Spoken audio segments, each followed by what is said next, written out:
اگر کوئی شخص تمہارے گھر میں بغیر اجازت کے داخل ہو جائے اور تم اس کی سزا کے طور پر اس پر کنکریاں پھینکو اور اس کی آنکھ پھوٹ جائے کنکری سے، تو تم پر کوئی گناہ نہیں ہے۔ بغیر اجازت کے گھر میں آ گیا ہے، بغیر اذن کے، بغیر استئذان کے کنکریاں مارو اور کنکری سے آنکھ پھوٹ جائے، فما کان علیک من جناح، کوئی حرج نہیں۔ اسی طرح آیا ہے من اطلع دار قوم بغیر اذنہم ففقعوا عینہ فقد حضرت عینہ، یہ ابو داؤد کی روایت ہے۔ جو شخص بغیر اذن لیے کسی کے گھر میں داخل ہوا ہے اور اگر اس نے اس کی آنکھ پھوڑ دی تو اس کے اوپر کوئی ہرجانہ نہیں ہے، کوئی اس کی دیت نہیں، کوئی ہرجانہ نہیں۔ اجازت لینے کے ضمن میں کیا ہے؟ حضور نے طریقہ بتایا، 3 مرتبہ پکارنے کی حد مقرر کر دی، فرمایا اگر تیسری مرتبہ پکارنے پر بھی جواب نہ آئے تو واپس ہو جاؤ۔ قرآن میں بھی ہے اذا قیل لکم ارجعوا فارجعوا، اگر تم وہ کہتے چلے جاؤ، ملاقات نہیں ہو سکتی، چلے جاؤ۔ ہاں اگر آپ ٹائم لے کر آئے ہیں تب بات دوسری ہے، پھر تو اس کو ملنا ہے، لیکن آپ ایسے ہی پہنچ گئے ہیں، پتہ نہیں وہ اپنی کس مصروفیت میں ہے، آپ کا حق نہیں ہے کہ وہ آپ کو ریسیو کرے اور آپ سے بات کرے۔ اذا قیل لکم ارجعوا فارجعوا، اور برا نہ مانو کہ میرا یہ معاملہ کیا، میں آیا تھا اور مجھے جو ہے مجھ سے ملاقات نہیں کی، نہیں۔ اور اس سلسلے میں ایک بڑا دلچسپ واقعہ ہے۔ ایک مرتبہ آپ حضرت سعد ابن عبادہ کے ہاں گئے اور السلام علیکم ورحمۃ اللہ کہہ کر 2 دفعہ اجازت طلب کی، مگر اندر سے جواب نہ آیا۔ تیسری مرتبہ جواب نہ ملنے پر آپ واپس ہو گئے۔ حضرت سعد اندر سے دوڑ کر آئے اور عرض کیا یا رسول اللہ، میں آپ کی آواز سن رہا تھا مگر میرا جی چاہتا تھا کہ آپ کی زبان مبارک سے میرے لیے جتنی بار بھی سلام و رحمت کی دعا نکل جائے اچھا ہے۔ تیسری مرتبہ آپ کہیں، پھر دوڑ کر آئے اور لپٹ گئے حضور سے صلی اللہ علیہ وسلم۔ یہ ہے استئذان کا معاملہ۔ اب آ رہی ہے اصل آیت، قل للمؤمنین یغضوا من ابصارہم ویحفظوا فروجہم ذالک ازکی لہم ان اللہ خبیر ما یصنعون وقل للمؤمنات یغضضن من ابصارہن ویحفظن فروجہن ولا یبدین زینتہن الا ما ظہر منہا وَلْيَضْرِبْنَ بِخُمُرِهِنَّ عَلَى جُيُوبِهِنَّ وَلَا يُبْدِينَ زِينَتَهُنَّ إِلَّا لِبُعُولَتِهِنَّ أَوْ آبَائِهِنَّ أَوْ آبَاءِ بُعُولَتِهِنَّ أَوْ أَبْنَائِهِنَّ أَوْ أَبْنَاءِ بُعُولَتِهِنَّ أَوْ إِخْوَانِهِنَّ أَوْ بَنِي إِخْوَانِهِنَّ أَوْ بَنِي أَخَوَاتِهِنَّ أَوْ نِسَائِهِنَّ أَوْ مَا مَلَكَتْ أَيْمَانُهُنَّ أَوِ التَّابِعِينَ غَيْرِ أُولِي الْإِرْبَةِ مِنَ الرِّجَالِ أَوِ الطَّفْلِ الَّذِينَ لَا يَظْهَرُوا عَلَى عَوْرَاتِ النِّسَاءِ وَلَا يَضْرِبْنَ بِأَرْجُلِهِنَّ لِيُعْلَمَ مَا يُخْفِينَ مِنْ زِينَتِهِنَّ وَتُوبُوا إِلَى اللَّهِ جَمِيعًا أَيُّهَا الْمُؤْمِنُونَ لَعَلَّكُمْ تُفْلِحُونَ۔ یہ لمبی آیت ہے۔ اہل ایمان، اے نبی کہہ دیجئے اہل ایمان مردوں سے اپنی نگاہیں نیچی رکھا کریں اور اپنی شرمگاہوں کی حفاظت کریں، یہی ان کے لیے زیادہ پاکیزہ عمل ہے۔ ان اللہ خبیر بما یصنعون، اور جو کچھ وہ کر رہے ہیں اللہ اس سے واقف ہے۔ وَقُلْ لِلْمُؤْمِنَاتِ یغضضن من ابصارہن، اور مومن عورتوں سے بھی کہہ دیجئے کہ وہ اپنی نگاہیں جو ہیں نیچی رکھا کریں، وَيَحْفَظْنَ فُرُوجَهُنَّ، اپنی شرمگاہوں کی حفاظت کریں، وَلَا يُبْدِينَ زِينَتَهُنَّ إِلَّا مَا ظَهَرَ مِنْهَا، اور اپنی زینت کو ظاہر نہ کیا کریں سوائے اس کے کہ جو بالکل ظاہر ہو جائے، از خود ظاہر ہو۔ دیکھیے سب سے پہلے میں آپ کو بتا چکا ہوں کہ یہ گھر کے اندر کا پردہ ہے۔ نگاہیں نیچی رکھنا گھر کے مرد بھی اور گھر کی عورتیں بھی۔ یہ کیوں کہا گیا؟ آج آپ کے علم میں نہیں ہوگا انسیسٹ کس قدر تیزی سے پھیل رہا ہے مغرب کے اندر۔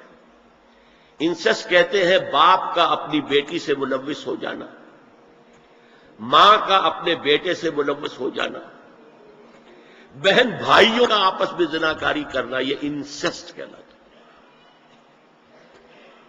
اس وقت امریکہ میں سب سے زیادہ جو پریکٹس ہے وہ سائیکیٹرسٹ کی ہے، بڑی فیسیں ہیں، بڑی دوائیں ہیں، جو فارماسیوٹیکل انڈسٹری ہے اس میں بھی سب سے زیادہ فلورشنگ وہ دوائیں ہیں کہ جو ذہنی امراض کی ہیں۔ اور مجھ سے وہاں کئی سائیکیٹرسٹ نے کہا ذہنی امراض کا سب سے بڑا سبب انسیسٹ ہے. بیٹی سے زنا کیا باپ نے، بیٹی کے دل پر جو داغ لگ گیا ہے اس کا دماغی توازن ٹھیک نہیں رہتا. بہن سے زنا کیا بھائی نے، اور یہ نہ سمجھیے کہ آپ کے ہاں نہیں ہو رہا، یہ وبا آ چکی ہے. کہیں آپ نے اخبار میں پڑھا ہوگا بیٹی نے جا کر کھانے میں خبر دی ہے کہ باپ نے میرے ساتھ یہ حرکت کی. یہ ساری چیزیں آج ہو رہی ہیں ہمارے یہاں. اس لیے کہ جب زنا کے جو دوائی ہیں، داعیات ہیں، جو زنا کی ترغیب ہے وہ پھیلی ہوئی ہوگی، عام ہوگی، تو راستے نکالے گا. گھروں میں مرد بھی اپنی نگاہیں نیچی رکھیں. کیا مطلب؟ باپ بھی اپنی بیٹی کو گھور کر نہ دیکھے. بیٹی بیٹی ہے، لڑکی ہے. جوان بھائی بھی اپنی جوان بہن کو گھور کر نہ دیکھا. نگاہیں نیچے رکھو. یہ نگاہیں نیچی رکھنا بازار میں چلتے ہوئے نہیں ہے، وہ تو سوسائڈ ہو جائے گی، موت آ جائے گی. کوئی گاڑی آپ کو روک دے گی. یہ گھر کے اندر ہے. اور اس لیے ہے کہ بہرحال باپ مرد ہے، بیٹی عورت ہے. میں نے آپ کو فرائیڈ کی بات بتا دی ہے. وہ تو کہتا ہی ہے کہ باپ اگر محبت بھری نگاہ بیٹی پر ڈالا اس میں سیکس ہے، سیکس کا جذبہ ہے. اگر ماں بیٹے پر محبت بھری نگاہ ڈال رہی ہے تو سیکس ہے. ایڈیپس کمپلیکس مشہور ہے اس کا. لیکن اپنی جگہ یہ ہے کہ باپ مرد ہے، بیٹی عورت ہے. بھائی مرد ہے، بہن عورت ہے. لہذا گھروں کے اندر بھی اپنی نگاہوں کو نیچا رکھو. میں آپ کو قول سنا چکا ہوں مولانا فراہی کا. اسلائی صاحب نے کہا جب مولانا فراہی نے مجھ سے یہ کہا کہ اصل میں سورہ احزاب میں گھر کے باہر کا پردہ ہے اور سورہ نور میں گھر کے اندر کا پردہ ہے، تو کہتے میری آنکھیں کھل گئیں اور چابی مل گئی، کلید مل گئی ان آیات کو سمجھنے کی، ان کی اصل پس منظر کو، حقیقت کو جاننے کا راستہ کھل گیا. تو یہ جو ہے غض بصر، یہ باہر کے لیے نہیں ہے، یہ گھر کے اندر کے لیے ہے. بیٹی کا آخر جوان ہو رہی ہے، اس کے سینے کے اوپر کچھ ابھار آ رہا ہے، اس کو گھور کر مت دے، نگاہ نیچے کر. قل للمؤمنین یغضوا من ابصارہم ویحفظوا فروجہم ذلک ازکی لہم ان اللہ خبیر بما یصنعون. نوٹ کر لیجئے کہ یہ کہاں ہو رہا ہے؟ گھر میں داخلے کے بعد. گھر میں داخلہ اجازت سے، اور داخلہ ہوگا صرف محرموں کا. گھر کے اندر جو ہے وہ نامحرم تو نہیں آئے گا. یہ میں آگے بیان کر رہا ہوں. وَقُلْ لِلْمُؤْمِنَاتِ يَغْضُضْنَ مِنْ أَبْصَارِهِنَّ وَيَحْفَظْنَ مِنْ فُرُوجِهِنَّ. اور کہہ دیجئے مومن عورتوں سے بھی کہ وہ بھی اپنی نگاہیں جھکا کر رکھیں اور اپنی شرمگاہوں کی حفاظت کریں. وَلَا يُبْدِينَ زِينَتَهُنَّ إِلَّا مَا ظَهَرَ مِنْهَا. اس ٹکڑے پر بڑا قیل و قال ہے جدید مفکرین اور جدید دانشوروں نے کہ وہ اپنی زینت ظاہر نہ کرے سوائے اس کے جو خود ظاہر ہو جائے. وہ کہتے ہیں اس میں چہرہ بھی شامل ہے، اور جب چہرہ شامل ہے تو اس کا مطلب چہرے کا پردہ نہیں ہے. لا حول ولا قوت الا باللہ. آپ کو بہت سے حضرات نے وہ پڑھی ہوگی بحث جو جنگ میں ہو گئی تھی. ایک صاحب وہ انسٹیٹیوٹ آف پالیسی اسٹڈیز اس کے اسکالر ہیں، ریسرچ کو انہوں نے لکھ دیا کہ الا ما ظہر منہا میں چہرہ ظاہر ہے، شامل ہے، لہذا پردہ نہیں ہے.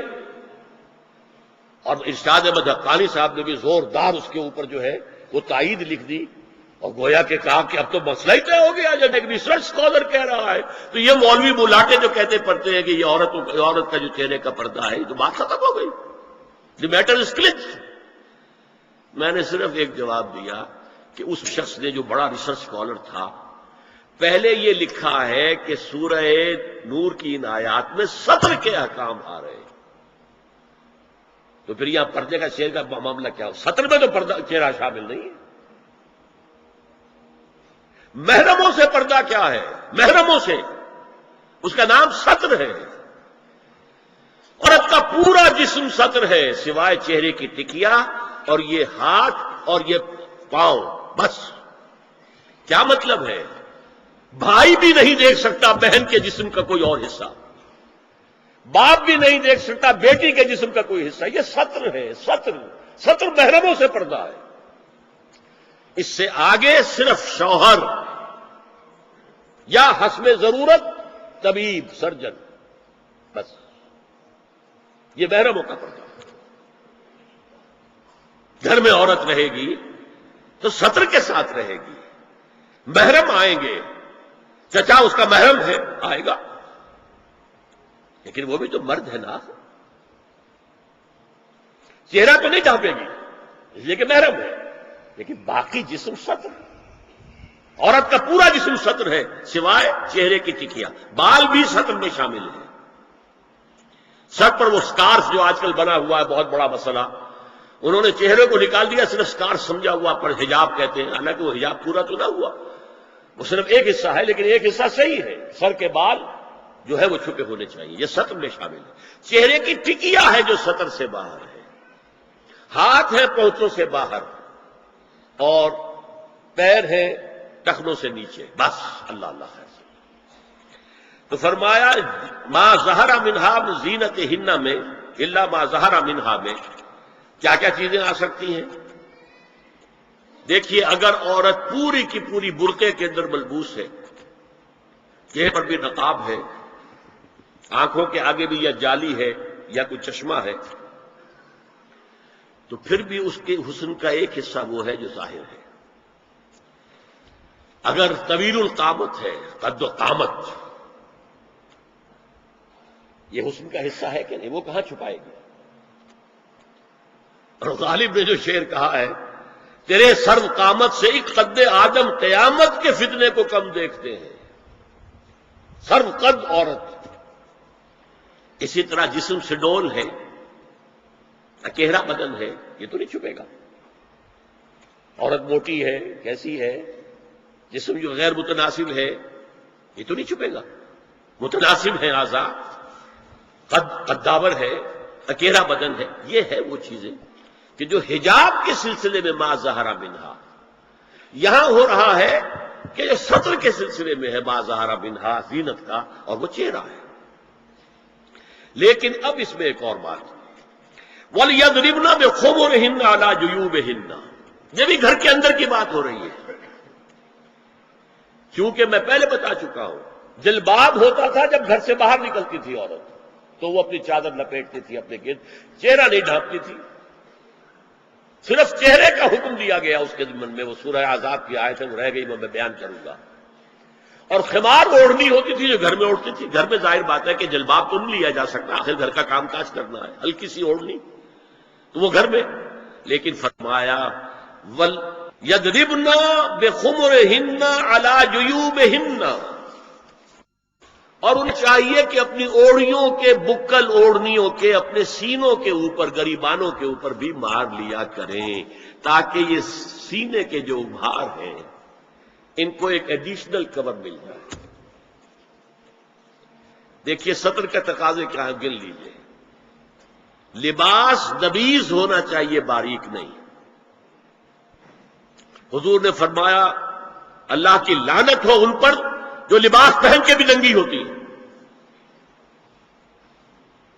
باریک اتنا لباس ہے، یہ چست اتنا لباس ہے، ڈھیلا ڈھالا ہونا چاہیے، نبیز ہونا چاہیے. لباس کے اندر یہ دو حصے جو ہیں وہ لازم ہیں.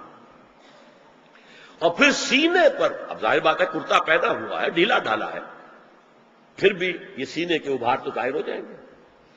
ان پر ایک اضافی اوڑھنی سر پر سے لے کر اور اپنے اس گریبان کے اوپر بکل مار لینا، تاکہ یہ جو نسوانی حسن کا دوسرا مظہر ہے. پہلا چہرہ سب سے بڑا چہرہ. اب جو لوگ کہتے چہرے کا پردہ نہیں ہے، تو خدا کے بندو پھر پردے کی ضرورت کیا ہے؟ نسوانی حسن اگر اس میں اٹریکشن ہے، وہ کہاں ہوتا ہے سب سے بڑھ کر؟ مظہر اول کون سا ہے نسوانی حسن کا؟ چہرہ ہی تو ہے. اب میں ذرا شرم کے ساتھ کہہ رہا ہوں، لیکن یہ اپنی شاعری کے کچھ الفاظ آپ کو سنا رہا ہوں. یہ لب لعلین کہاں ہوتے ہیں؟ چہرے پر ہوتے ہیں یا کہیں اور ہوتے ہیں؟ یہ عارض گلگون یہ کہاں ہوتے ہیں؟ چہرے پر ہوتے ہیں یا کمر میں لگے ہوتے ہیں؟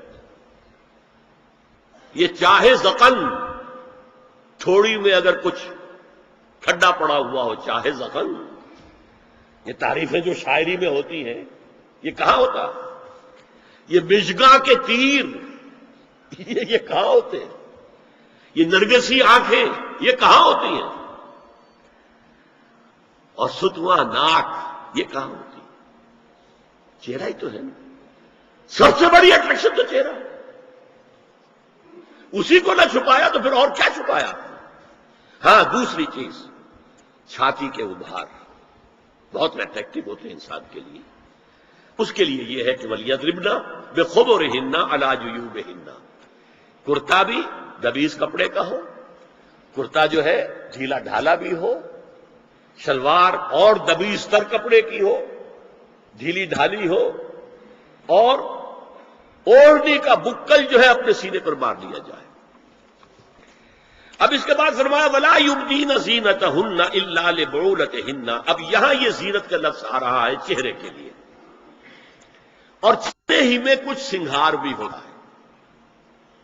کچھ سرما لگایا ہوا ہے، فرض کیجئے کسی اور طرح کا کوئی زیور پہنا ہوا ہے، گلے میں پڑا ہے، کانوں میں بندے ہیں وغیرہ وغیرہ. یہ زینت چہرہ اور اس کے ساتھ کوئی بناؤ سنگھار کا معاملہ جس کی کہ حضور صلی اللہ علیہ وسلم نے تلقین کی ہے. عورت کو گھر میں بن سور کر رہنا چاہیے، شوہر کے لیے اٹریکٹو رہنا چاہیے. خاص طور پر شوہر جب آنے والا ہے شام کو دفتر سے، اس وقت عورت جو ہے بن سور کر رہے ہیں. اس لیے کہ اصل مقصد کیا ہے؟ جتنی بھی انسان میں سیکشول انرجی ہے مرکوز رہے شوہر اور بیوی کے درمیان. یہ فلسفہ ہے، ادھر ادھر نگاہ جائے نا. جتنا یہ بانڈ آف لو ان اسپاؤسز کے درمیان مضبوط ہوگا اتنا ہی خاندان کا ادارہ مضبوط، صحت مند اور اگلی اولاد کی تربیت کے لیے مثبت ماحول. اب ان کے لیے کہا گیا کہ چہرے کی زینت، اور چہرے کے اوپر اگر کوئی بناؤ سنگھار ہے، زیور ہے، تو اس کی زینت نہ ظاہر کریں. مگر اب یہ یہاں تفصیلی آئی ہے، جو محرم ہے ان کی تفصیل، اور میں بیان کر چکا ہوں. محرم وہی ہے صرف جن سے کبھی کسی حال میں شادی نہیں ہو سکتی. بھائی سے کسی حال میں شادی نہیں ہو سکتی، باپ سے، دادا سے، چچا سے کسی حال میں شادی نہیں ہو سکتی، ماموں سے کسی حال میں شادی نہیں ہو سکتی. ہاں چچا کے بیٹے سے ہو سکتی ہے، وہ نامحرم ہے. ماموں اور خالہ کے بیٹے سے ہو سکتی ہے، وہ نامحرم ہے. تو فرمایا کن کے سامنے ظاہر کر سکتی ہے؟ الا لبعولتہن، سب سے بڑھ کر تو شوہر، او آبائہن، اور یہ آپ نے باپ. اچھا باپوں میں نوٹ کیجیے، باپ حقیقی ہو، اخیافی ہو، اللاتی ہو یا رضاعی ہو، یہ چاروں قسم کے باپ اس میں شامل ہوں گے. جس عورت نے دودھ پلایا تھا اس کا شوہر بھی باپ بن گیا. او آبائے بعولتہن، اپنے شوہروں کے باپ، یا ابنائہن، ان کے اپنے بیٹے. بیٹوں میں بھی آئیں گے چاروں، اللاتی، اخیافی، عینی اور رضاعی. او ابنائے بعولتہن، اور اپنے شوہروں کے بیٹے، ہو سکتا ہے شوہروں کی اور بیویاں بھی ہوں تو ان کے بیٹے بھی، جو ستیلے بیٹے ہیں وہ بھی محرم ہیں، ان سے کسی شکل میں کبھی شادی نہیں ہو سکتی. او اخوانہن، یا ان کے بھائی. او ابنائہن، یا اپنے بیٹے. او ابنائے بعولتہن، یا اپنے شوہروں کے بیٹے. او اخوانہن، یا اپنے بھائی. او بنی اخوانہن، یا اپنے بھائیوں کے بیٹے. او بنی اخواتہن، اپنا بھتیجا، شوہر کا بھتیجا نہیں، اپنا بھتیجا محرم ہے، اپنا بھانجا محرم ہے، شوہر کا بھانجا محرم نہیں ہے. او نسائہن، یا ان کی عورتیں، اپنی عورتیں، جان پہچان کی عورتیں. ہر عورت بھی محرم نہیں ہے، نوٹ کر لیجئے. نسائہن، عورتیں بڑی بڑی قطامائیں ہوتی ہیں، وہ کیا کیا فتنے اٹھاتی ہیں، آتی ہیں گھروں کے اندر، کیا ذریعہ بنتی ہیں پھر پیغام رسانی کا، اور خرابی پیدا کرتی ہیں. اور اس میں کمال ہے جو مجھے واقعہ سنایا پروفیسر یوسف سلیم چشتی مرحوم نے سر سید احمد خان کے بارے میں. اب وہ زمانہ یاد کیجیے سر سید کا، ابھی انگریزی حکومت باقاعدہ جو ہے وہ ملکہ وکٹوریہ کی شروع ہوئی ہے، روب کتنا ہے انگریز کا. اور لیفٹیننٹ گورنر جو ہے یو پی کا وہ کہتا ہے سر سید احمد خان سے کہ ہماری میری بیگم آپ کے اہلیہ سے، آپ کے گھر والیوں سے ملنا چاہتی ہے. سر سید نے جواب دیا ہماری عورتوں کا اجنبی عورتوں سے بھی پردہ ہے، ہماری عورتیں آپ کی بیگم سے نہیں مل سکتی. میرا سر جھکتا ہے. دینی اعتبار سے، مذہبی اعتبار سے وہ بہت سخت آدمی تھا. داڑھی اس کی جو ہے آپ سوچئے، یاد کیجئے، اور نماز کے پکے پابند اور پکے اہل حدیث، کٹر رفع یدین کرنے والے. جو اہل حدیث حضرات کے شیخ الکل کہلاتے ہیں سید نذیر حسین دہلوی، وہ نہیں کرتے تھے رفع یدین کہ فتنہ ہے، لوگ جو ہے وہ بھاگ جائیں گے، ہم سے ملیں گے نہیں، پھر کیسے تبلیغ ہوگی. سر سید نے ان سے جب مباحثہ کیا تم لوگوں سے ڈرتے ہو، وہ مجبور ہو کر انہوں نے رفع یدین شروع کر دیا، ورنہ وہ نہیں کرتے تھے. کٹر. بس ایک دوسری بات ہے کہ تفسیر قرآن لکھ کر انہوں نے خام خواہ ایک بہت بڑا فتنہ شروع کیا جو ابھی تک انڈے بچے دے رہا ہے. وہ میرا اس وقت کا موضوع نہیں ہے، پھر کبھی اس پر بات ہوگی. او ما ملکت ایمانہن، یا جو ان کے داہنے ہاتھوں کی ملکیت ہو. باندیاں، غلام. اس میں عرض کر چکا ہوں کہ اس میں کافی اختلافات ہیں. یہ بھی ہے کہ اس سے مراد صرف باندیاں ہیں، غلام مرد نہیں. یہ بھی ہے کہ مرد بھی ہیں، اور یہ بھی ہے کہ مرد جب تک کہ وہ بالغ نہ ہو. لیکن میں اس بحث میں یہاں نہیں جانا چاہتا، یہ پھر فقہ کی بحث ہو جائے گی. اب التابعین غیر اولی الارباح، کچھ ایسے لوگ بھی ہوتے ہیں، کوئی کسی کے گھر میں کوئی اندھا آدمی رہ رہا ہے، یا کوئی اور کسی وجہ سے کوئی مریض ہے، اسے آپ نے پناہ دے رکھی ہے، انہیں عورتوں سے کوئی سروکار نہیں ہوتا. اب الطفل الذین لم یظہروا عورات النساء، یا وہ بچے کہ جن پر ابھی عورتوں کے پوشیدہ حالات واضح ہی نہیں ہے، پتہ ہی نہیں ہے انہیں، ابھی انہیں جنس کا کوئی احساس ہی نہیں ہے. یہ ہے فہرست جو دی گئی ہے کہ جن کے سامنے عورت کھلے چہرے کے ساتھ اور اپنی جو اضافی زینت بھی ہو، کوئی زیور وغیرہ یا کوئی بھی سرخ وغیرہ ڈالا ہوا ہے یا کوئی سرخی کوئی لگائی ہے معمولی سی، تو اس کے ساتھ آ سکتی ہے. اور یہ وہ رشتے ہیں کہ جن سے کسی حالت میں بھی نکاح نہیں ہو سکتا. لہذا وہ ذہن ادھر جاتا ہی نہیں ہے، نارمل آدمی کا ذہن ادھر جائے ہی نہیں. ہم رہ رہے ہیں کہ اب نارمل فضا کے اندر، جس کو میں نے کہا انسیسٹ بڑھتا جا رہا ہے. اس کی مثالیں ہمارے معاشرے کے اندر بڑھتی چلی جا رہی ہیں. اور ویسٹ میں تو یہ سب سے بڑا مرض بن گیا ہے، اور دماغی امراض کا سب سے بڑا سبب، کئی سائیکیٹرسٹ نے مجھے بتایا کہ سب سے بڑا سبب جو ہے وہ انسیسٹ ہے. آگے سنیے، وَلَا يَضْرِبْنَ بِأَرْجُلِهِنَّ لِيُعْلَمَ مَا يُخْفِينَ مِنْ زِينَتِهِنَّ، اور چلتے ہوئے اپنے پاؤں زور سے نہ ماریں کہ ان کی زینت ظاہر ہو جائے. اگر کوئی پازیب پہنی ہوئی ہے، کوئی جھنجھنو وغیرہ ہے، تو اب اگر پاؤں مار کر چلے گی تو خام خواہ ذہن جائے گا بیٹھے ہوئے کا کہ کوئی خاتون جا رہی ہے. پلٹیں گے، دیکھیں گے، نگاہ دیں گے. یہاں تک اس کے علاوہ یہ بھی ہے، تعطر کے بارے میں فرمایا ہے کہ اگر عطر لگا کر کوئی عورت گھر سے نکلی ہے، اذا استعارت المرأة فمرت على القوم ليجدوا ريحها فهي كذا وكذا قال قولا شديدا. اس ابو داؤد کی روایت حضور نے فرمایا جب کوئی عورت عطر لگا کر، خوشبو لگا کر نکلتی ہے کہ لوگ اس کی خوشبو سونگیں یا اس کو اس پر مطلع ہو جائیں تو ایسی ہے، ایسی ہے. بہت سخت الفاظ حضور نے استعمال کیے کہ جس کو راوی نے نقل نہیں کیا. عورت کے لیے خوشبو، عورت کی آواز کا پردہ ہے. اب دیکھیے کس حد تک نماز میں اس وقت عورتیں بھی شریک ہوتی تھیں، اگرچہ حضور نے فرمایا مردوں کی صف بہترین سب سے آگے والی ہے اور سب سے بری صف سب سے پیچھے ہے، کیونکہ اس کے پیچھے پھر عورتوں کی صف ہوتی تھی. اور عورتوں کے لیے سب سے اچھی صف سب سے پچھلی والی ہے اور سب سے بری سب سے آگے والی ہے. سب سے آگے والوں کے سامنے پھر مرد ہوتے تھے، ان کی پشت ہوتی تھی. تو اسی طریقے سے اگر غلطی کی ہے تو مرد جو ہے کہے گا سبحان اللہ، امام سے غلطی ہو گئی ہے، مرد کیا کہے گا؟ سبحان اللہ. عورت کیا کرے گی؟ اپنے ایک ہاتھ کے پشت پر اپنا ہاتھ مارے گی، اپنی آواز نہیں نکالنی، آواز کا پردہ.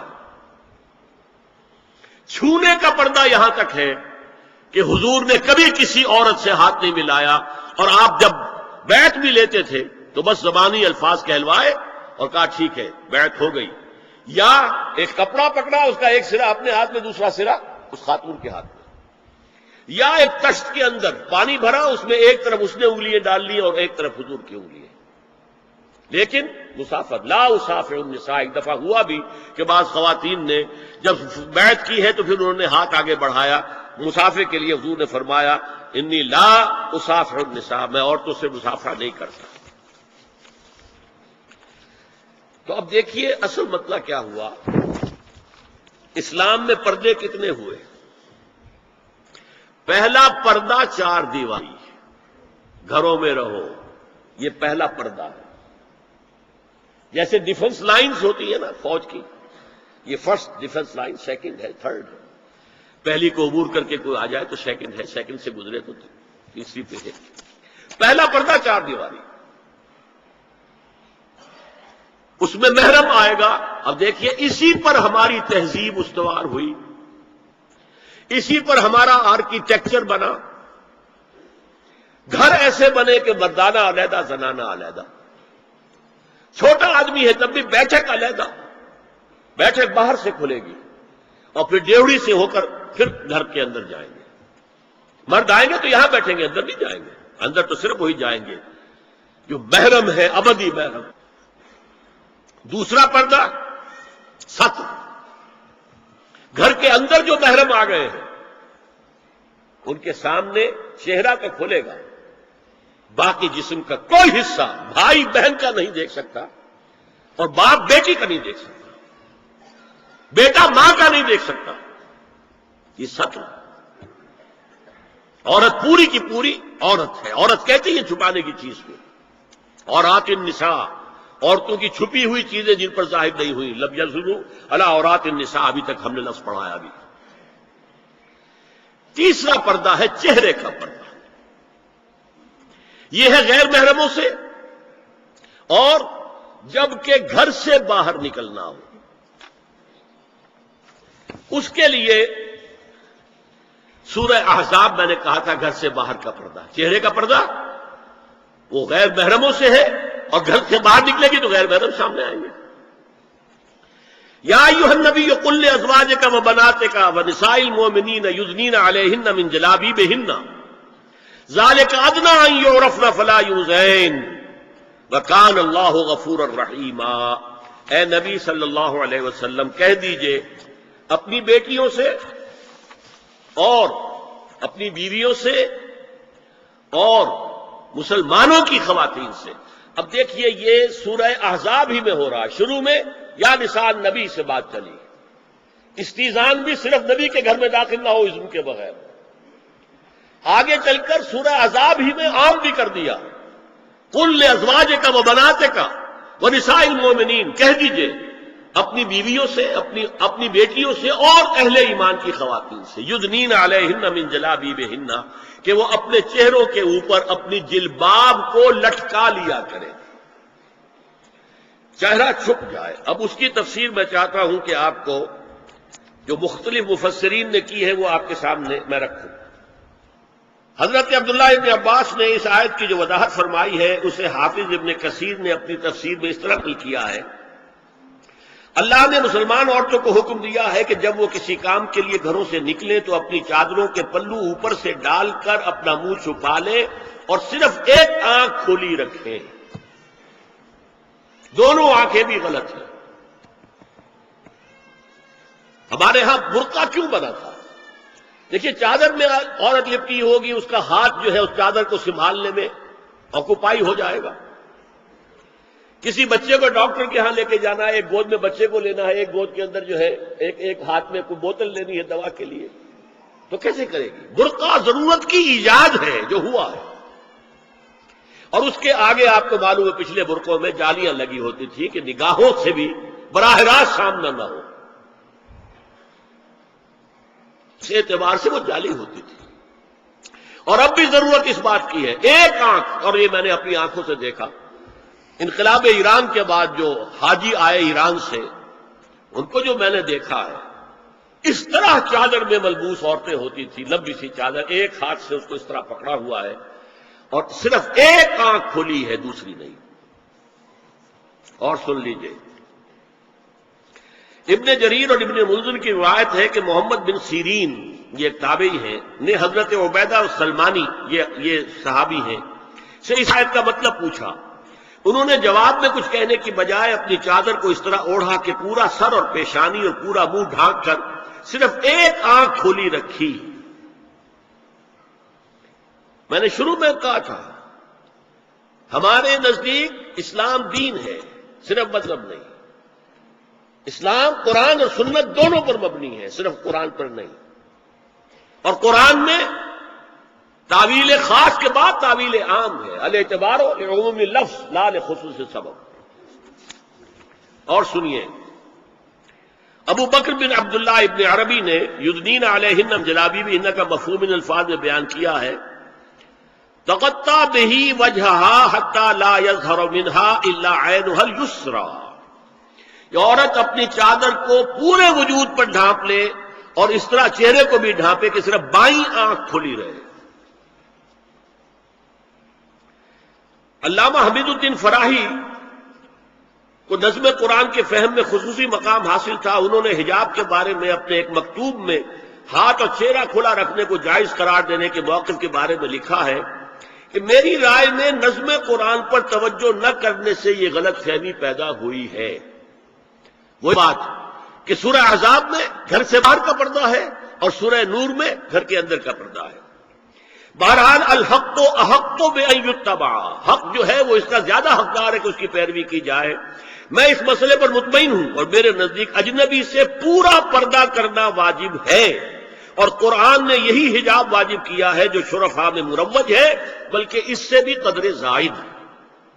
مولانا فراہی کا یہ مکتوب ماہنامہ حیات نو بلیریا گنج انڈیا کے اکتوبر سن 92 کے شمارے میں شائع ہوا ہے۔ یہ ہے علماء کی رائے، یدنین علیہن من جلابیبہن، یہ کر کے دکھاتے تھے لوگ، اس طریقے سے چادر کو اوڑھ لیا جائے کہ صرف ایک آنکھ کھلی رہے۔ اسی میں ایک اضافہ کیجئے اس بات کا کہ حضور نے کئی حضرات سے یہ کہا، کہیں وہ رشتہ کر رہے تھے کہ آپ نے ایک نظر دیکھ لیا ہے۔ اب اگر یہ ایک نظر دیکھنا اس کی اتنی اہمیت ہے تو اس کا کیا مطلب ہے؟ اگر تو صورتحال یہ ہوتی کہ ہر وقت چہرہ کھلا ہے، آ رہے جا رہے، تو ایک نظر دیکھنے کی کیا ضرورت ہے؟ وہ تو دیکھا دکھایا ہے۔ زمانہ آیا ہے بے حجابی کا، عام دیدار یار ہوگا۔ سکوت تھا پردہ دار جس کا، وہ راغب آشکار ہوگا۔ تو ظاہر بات ہے وہاں پردہ ہو گیا تھا، تبھی تو تھا نا کہ ایک نظر دیکھ لو۔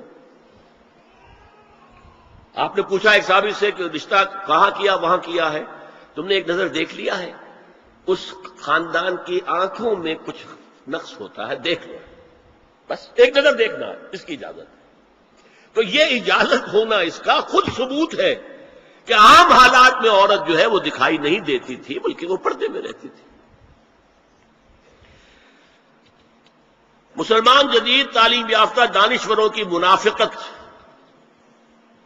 وہ کہتے ہیں یہ پردہ وردہ سب مولویوں کی ایجاد ہے۔ کبھی کہہ دیتے ہیں یہ تو ہندوستان میں راجپوتوں کا پردہ ہوتا تھا تو مسلمانوں نے یہاں یہ پردہ ایجاد کر لیا۔ میں نے دیکھا ہے عرب کی بدو خواتین کو مکے سے مدینے جاتے ہوئے نظر آتی ہیں۔ ایک خاتون اونٹ کی پوری قطار لے کر جا رہی ہے، ہاتھ میں لاٹھی ہے، پورا مکمل پردہ، چہرہ چھپا ہوا، آنکھوں کے اوپر بھی کوئی انہوں نے وہ حجاب سا بنایا ہوتا ہے خاص چھجا سا، اور ہاتھوں میں دستانے، پاؤں میں جرابیں۔ یہ کون سے راجپوتوں کا پردہ سعودی و عرب کی جو ہے ریگستانوں میں پہنچ گیا؟ بدو جب آتے ہیں اپنی عورتوں کو اسی حال میں لے کر آتے ہیں، اور ان کا یہ ہے کہ وہ احرام کا معاملہ بھی یہ ہے کہ یہاں چھجا بنا کر آگے چادر لٹکا لیتے ہیں، صرف چہرے سے مس نہ کرے بس۔ اور وہ پھر اپنی خواتین کو جب طواف کراتے ہیں تو ان کے گرد گھیرا ڈال لیتے ہیں ہاتھ سے ہاتھ پکڑ کر، تاکہ کسی اور کے ساتھ ان کا نہ کندھا لگے اور نہ کوئی اور جسم کا حصہ بنے۔ یہ پردہ وہاں کہاں سے آ گیا؟ سر سید کا واقعہ تو میں آپ کو بتا چکا ہوں۔ اب ذرا علامہ اقبال، میں منافقت اس لیے کہہ رہا ہوں کہ ایک طرف ہمارا جدید دانشور طبقہ مولوی ملاٹے دیوبندی ہوں، فلاں ہوں، یہ ہوں وہ ہوں، یہ دقیانوسی ہے، اصل میں تو سر سید احمد خان اور پھر علامہ اقبال. علامہ اقبال کا حال کیا ہے وہ سن لیجیے آپ. انگریز سرکار لارڈ ولنگٹن کے زمانے میں علامہ اقبال کو اپنا گورنر بنا کر جنوبی افریقہ بھیجنا چاہتے تھی. من جملہ دیگر شرائط کے ایک شرط یہ بھی تھی کہ تمام سرکاری تقریبات میں بیگم اقبال ان کے ہمراہ ہوں گی. علامہ اقبال نے یہ کہہ کر اس پیشکش کو ٹھکرا دیا، بے شک میں گناہگار مسلمان ہوں اور اعمال کے اعتبار سے مجھ سے بہت سی کوتاہیاں سرزد ہوتی ہیں، تاہم میں اتنا بے غیرت نہیں ہوں کہ محض ایک سرکاری عہدے کی خاطر اپنی بیوی کو بے پردہ کر دوں. یہ مولانا مودودی کے ایک مضمون سے ہے جو کہ ماہنامہ بطول میں چھپا تھا اپریل 72 میں. ایک مرتبہ علامہ مرحوم کسی مغربی ملک میں بصورت وفد گئے. تمام ارکان وفد اپنی بیویوں کو سمیت جا رہے تھے. علامہ اقبال نے اس سے انکار کیا اور کہا کہ ان کی بیگم پردے کی پابند ہے اور ایسے وفدوں میں پردے کا ذکر تک نہیں ہوتا. پیرزادہ بہاءالحق قاسمی رحمۃ اللہ علیہ امرتسری نے اپنی کتاب پردہ نسواں میں تحریر کیا ہے کہ ایک مرتبہ سر محمد شفیع کے ہاں علامہ صاحب ماں فیملی مدعو تھے، لیکن علامہ اقبال تنہا گئے. سر شفیع نے پوچھا بیگم صاحبہ کو کیوں نہیں لائے؟ آپ نے فرمایا کہ وہ پردے کی پابند ہے. سر شفیع نے کہا یہاں زنانے میں قیام کر سکتی ہیں. علامہ صاحب نے جواب دیا بے پردہ گھروں کے زنانے بھی ایسے ہی ہوتے ہیں. یہ معاملات ہے. ایک طرف اقبال کو مفکر پاکستان اور کیا کیا خطابات ہیں، اور ان کو ہر داڑھی نہ رکھنے میں تو وہ اسوہ اقبال کا ہے، لیکن پردے کے ضمن میں اقبال کا اسوہ نہیں ہے. یہ ہے اصل میں منافقت ہے ہمارے ہاں. ایک اور فتنہ ایک خاص حصے سے اٹھا ہے، میں ان کی زیادہ مذمت نہیں کرنا چاہتا اس لیے کہ بحیثیت مجموعی وہ کام اچھا کر رہے ہیں، لیکن ایک عارضی محرم اور ابدی محرم میں فرق کر دیا انہوں نے. عارضی محرم کیا ہے؟ سالی جو ہے وہ عارضی محرم ہو گئی. کیوں؟ کہ جب تک اس کی بہن زندہ ہے جو آپ کی نکاح میں ہے، آپ کی شادی سالی سے تو نہیں ہو سکتی، تو جس سے شادی نہیں ہو سکتی وہ محرم ہو گیا. تو یہ عارضی محرم ہے. ہاں اگر آپ کی زوجہ فوت ہو جائے تو پھر نکاح ہو سکتا ہے. یہ عارضی اس وجہ سے ہے، پھر وہ نامحرم ہو جائے گی. تو اس اعتبار سے یہ ایک فتنہ ہے جو اس دور میں اٹھا ہے. محرم کوئی عارضی نہیں ہوتا، محرم وہی ہے جو ابدی محرم. دیکھیے دیور جبکہ اس کا شوہر ابھی زندہ ہو تو دیور سے پردہ کرے گی کہ نہیں؟ شادی تو نہیں ہو سکتی. ہاں بھائی مر جائے تو شادی ہو سکتی. اس کو انہوں نے کہہ دیا یہ عارضی محرم. اسی طریقے سے بھابھی جبکہ بھائی ابھی زندہ ہے پردہ نہیں، وہ شادی نہیں ہو سکتی. بھائی فوت ہو جائے شادی ہو سکتی، عارضی ہو. یہ بالکل غلط ہے، بہت بڑا فتنہ ہے. محرم وہی ہے کہ جو ابدی محرم ہے، محرم ہے کہ اس پر حرام ہے اس میں نکاح ہونا ہر حالت کے اندر. اور جہاں تک یہ رشتے ہیں باریک، سالی اور دیور، اس کے بارے میں تو حضور سے پوچھا گیا دیور کے بارے میں تو آپ نے فرمایا الحم و موت، دیور تو موت ہے. اب آپ سوچئے ہمارے ہاں کو پردہ ہے دیوروں سے، کو پردہ ہے سالیوں سے، کو پردہ ہے نندونیوں سے. الحم و موت، موت کیوں؟ یہ دیور ہندی کا لفظ ہے. دیور کے بارے میں تو تصور یہ تھا کہ یہ دوسرا شوہر ہے، ور ہے، دیور دوسرا شوہر. حضور نے فرمایا الحم و موت، دیور تو موت ہے، موت کے درجے میں. ایک اور بات نوٹ کیجئے، ایک خیال کیا ہے ظاہر اور اس میں افسوس ہے کہ بعض لوگ جو پردے کے بڑے حامی ہیں، بڑے شدید حامی ہیں. ایک صاحب وہ بھی ہیں کہ جنہوں نے ایک بہت بڑی کتاب پردے پر لکھی اور بڑی عظیم کتاب تھی. ایک دوسرے بھی ہیں جنہوں نے چھوٹی لکھی لیکن اچھی کتاب لکھی. لیکن یہ دونوں ایک جگہ آ کر مار کھا گئے. کہ یہ جو قریبی رشتہ دار ہیں ان کے ساتھ اتنی سختی نہیں ہونی چاہیے. حالانکہ فلسفہ سمجھ لیجیے اچھی طرح. جو قریبی رشتہ دار ہوں گے، کزنز ہیں. اب کزنز کا عیسائیوں کے ہاں شادی نہیں ہو سکتی. کزنز جو ہیں جیسے سگے بھائی سے شادی نہیں ہو سکتی، کزنز سے بھی نہیں ہو سکتی. ان کا تو معاملہ اور ہو جائے گا. ہمارے ہاں تو شادی ہو سکتی، چچا زاد ہو، مامو زاد ہو، خالہ زاد ہو، شادی ہو سکتی. اس اعتبار سے جن سے جتنے زیادہ ربط کا معاملہ ہے اتنا ہی اندیشہ زیادہ ہے. ایک عورت نے کسی کو راستہ چلتے ہوئے ایک مرد کو دیکھا، فرض کیجئے کہ اس کی نگاہ میں چاہت اسے اچھی لگی، پھر تو اس سے ملنا ہے نہیں دیکھنا ہے، وہ تو راستے کا معاملہ تھا، آیا گیا ختم ہو جائے. جو گھر میں آ جا رہے ہوں ان سے تو زیادہ پردے کی ضرورت ہے. کانٹیکٹ کے مواقع زیادہ ہیں، بادری ہوگی بڑھتی چلی جائے گی کانٹیکٹ کی وجہ سے. اچھا اسی میں ایک بات دیکھیے، کچھ لوگ کہتے ہیں اچھا جی تو پھر مردوں کا بھی پردہ ہونا چاہیے. نہیں، عورت کا مرد کو دیکھنا کچھ اور ہے، مرد کا عورت کو دیکھنا کچھ اور ہے. مرد کی فطرت میں گرے اقدام ہے، آگے بڑھ کر کچھ ہے حاصل کرنا. عورت کی فطرت میں بلکہ اس کا حسن اس میں ہے گریز، پیچھے ہٹنا. لہذا پردہ عورت کے لیے مرد کے لیے نہیں. لیکن اگر کسی مرد سے ایک رابطے کا معاملہ زیادہ ہونے کا امکان ہو تو نابینا سے بھی پردہ ہے. وہ میں آپ کو حضرت ام سلمہ اور حضرت میمونہ نبی صلی اللہ علیہ وسلم کے پاس بیٹھی تھی، اتنے میں حضرت ابن ام مکتوم آ گئے. نبی صلی اللہ علیہ وسلم نے ان دونوں سے فرمایا احتجبا منہ، ان سے پردہ کرو. ازواج نے عرض کیا یا رسول اللہ الیس اعمی لا یبصرنا ولا یعرفنا، حضور کیا یہ اندھے نہیں ہیں؟ یہ نہ ہمیں دیکھ رہے ہیں نہ ہمیں پہچانتے ہیں. فرمایا افعمغایان انتما، کیا تم دونوں بھی اندھی ہو؟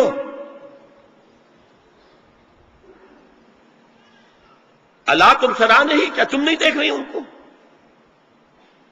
حضرت ام سلمہ تصریح کرتی ہیں ذالک بعد ان امر بالحجاب، یہ جب حجاب کا حکم آ گیا تھا تب حضور نے پھر یہ حکم دیا. اس کی وجہ کیا تھی؟ حضرت عبداللہ ابن مکتوم کا گھر میں آنا جانا تھا، تو اگرچہ اندھے ہیں لیکن یہ کہ یہ بار بار کا آنا جانا اس سے فتنے کا ایک دروازہ کھل سکتا ہے. اس دروازے کو بند کر دیا گیا. حضرت عائشہ کے پاس ایک نابینا آیا تو انہوں نے اس سے پردہ کیا. کہا گیا کہ آپ اس سے پردہ کیوں کرتی ہیں، یہ تو آپ کو نہیں دیکھ سکتا. جواب میں حضرت ام المومنین نے فرمایا لاکنی انظر الیہ، میں تو اسے دیکھ رہی ہوں نا. عورت مرد کو دیکھے.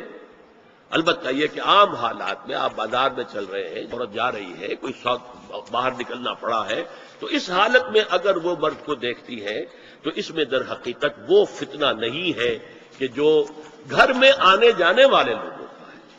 تو جو یہ کزنز ہیں، جو قریبی رشتہ دار ہیں، جن کا آنا جانا زیادہ ہے، ان سے زیادہ سخت پردہ ہونا چاہیے بنسبت اجنبیوں کے، کہ اجنبیوں سے آج اگر کوئی دیکھ بھال ہوئی ہے تو اس کے بعد پتہ نہیں پھر کبھی دیکھے گا بھی کہ نہیں یا دکھے گی کہ نہیں. اب ایک آخری مسئلہ ہے.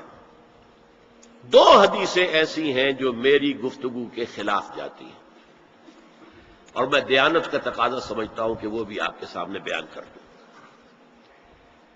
حضور کے بارے میں یہ معلوم ہے کہ 2 خواتین جو ویسے نامحرم تھیں وہ ان کے سامنے آتی رہیں اور آپ ان سے ملتے رہے.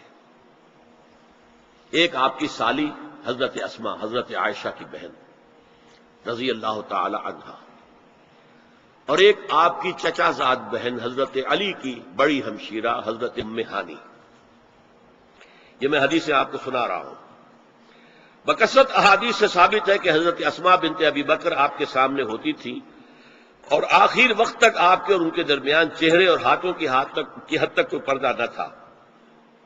حجۃ الوداع نبی صلی اللہ علیہ وسلم کی وفات سے صرف چند مہینے پہلے کا واقعہ ہے اور اس وقت بھی تک بھی یہی حالت قائم رہی. یہ ابو داؤد کتاب الحج. دوسری روایت حضرت ام ہانی رضی اللہ تعالی عنہا جو ابو طالب کی صاحبزادی اور نبی صلی اللہ علیہ وسلم کی چچاداد بہن تھیں، آخری وقت تک حضور کے سامنے ہوتی نہیں اور کم از کم منہ اور چہرے کا پردہ انہوں نے آپ سے کبھی نہیں کیا. فتح مکہ کے موقع کا ایک واقعہ وہ خود بیان کرتی ہیں جس سے اس کا ثبوت ملتا ہے. یہ ابو داؤد کی روایت ہے. یہ روایتیں ہیں، میں انہیں تسلیم کرتا ہوں، اور میں نے اب جو کچھ بیان کیا ہے اس سے یہ ایک بالکل برعکس بات سامنے لا رہی ہے. اب یہ ہے کہ یا تو ہم ان دو حدیثوں کو اصل مان کر باقی ساری حدیثیں جو ہیں ان کو ختم کر دیں. میں تو آپ کو سنا نہیں سکا، میرے پاس تو بہت زیادہ حدیثوں کا مواد تھا. چہرے پردے کے لیے حدیثیں جو ہیں، استیزان کے لیے کتنی حدیثیں ہیں، چہرے کے پردے کے زبان میں بہت زیادہ حدیثیں ہیں. حضرت ام خلاد ایک خاتون تھی، ان کا بیٹا ایک غزوے میں شہید ہو گیا. وہ اس کے بارے میں کچھ پوچھنے کے لیے حضور کے پاس آئی، صحابہ بیٹھے ہوئے تھے تو انہوں نے نقاب ڈالا ہوا تھا. منتقبۃ، نقاب کا لفظ بھی حدیث میں موجود ہے. اور یہ لوگ کہتے ہیں نقاب تو جو ہے یہ بعد کی پیداوار ہے، یہ لفظ کوئی ہے ہی نہیں. حجاب کا لفظ قرآن میں ہے، جلباب کا لفظ قرآن میں ہے، خمار کا ذکر قرآن میں ہے، اور یہ منتقبۃ نقاب ڈالی. لوگوں نے کہا عجیب عورت ہے یہ، اس کا بچہ شہید ہو گیا ہے، مطلب یہ کہ سخت صدمے کی کیفیت ہے، اور یہ اس وقت بھی اس نے نقاب ڈالی ہوئی ہے. تو انہوں نے جواب دیا ان ارزو ابنی لا ارزو حیائی، میں نے بیٹا کھویا ہے، اپنی حیا نہیں کھوئی ہے. یہ ہے ہماری تہذیب، یہ ہمارا تمدن، اسی پر ہمارے گھر بنتے تھے. یہ تو مغربی تہذیب نے آ کر ہمارے گھر بنائے، آگے سے کھلا پیچھے سے کھلا، کھلا ہی کھلا. ہمارے گھر چار دیواری ہوتا. آج چار دیواری ہے کہاں؟ چار دیواری کے اندر چاروں طرف کنسٹرکشن، درمیان میں سین، دور سے کہیں کوئی نگاہ پڑ سکتی ہو تو پڑ سکتی ہو، آس پاس سے نہیں. اور ڈیوڑی اور مردانہ علیحدہ، کم سے کم بیٹھک تو علیحدہ ہو، ورنہ یہ کہ مردانہ پورا، ان کے لیے کوئی غسل خانہ وغیرہ بھی. یہ ہماری تہذیب تھی. اسپین کا آرکیٹیکچر پوری دنیا میں مشہور ہے، اور وہ یہی تھا. مورش آرکیٹیکچر، اس کو مورس کہتے تھے وہ عربوں کو، وہ یہی تھا. گھر اس طرح کے بنتے تھے. تو اس پر یہی ہے کہ یا تو ان دو حدیثوں کی بنا پر قرآن مجید، اس کی حکمت اور بے شمار حدیثوں کو ہم رد کر دیں یا ان کی تعویل کریں، یا یہ ہے کہ ان دو کی تعویل کریں. اور وہ تعویل میرے نزدیک یہ ہے کہ یہ حضور کے اختصاصات میں سے ہے. کچھ خواص ایسے تھے حضور کے کہ جو لوگوں کے لیے ان کی اطاعت یا ان کا اتباع صحیح نہیں تھا. مثلا صوم وصال، آج آپ نے روزہ رکھا ہے، شام کو افطار نہیں کیا، ساری رات بھی روزے سے رہے، اگلے دن بھی نہ آپ نے سحری کھائی، پھر روزہ رکھا. 2 دن کا صوم وصال جوڑ دیا آپ نے، 2 روزوں کو جوڑ دیا.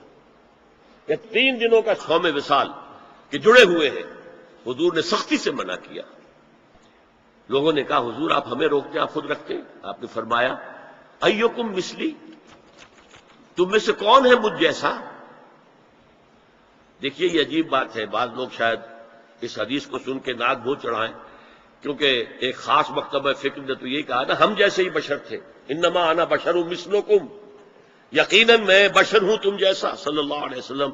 یہ نور اور بشر کی بحث جو ہے اس کو ذہن سے ذرا نکال دیں، لیکن اس حدیث میں تو ہے، اور یہ بخاری کی حدیث ہے. ایکم مثلی، تمہیں سے کون مجھ جیسا ہے. ابھی تو عند ربی، میں تو اپنے رب کے پاس رات گزارتا ہوں. اور یطعمنی ویسقین، وہ مجھے کھانا کھلاتا پلاتا ہے.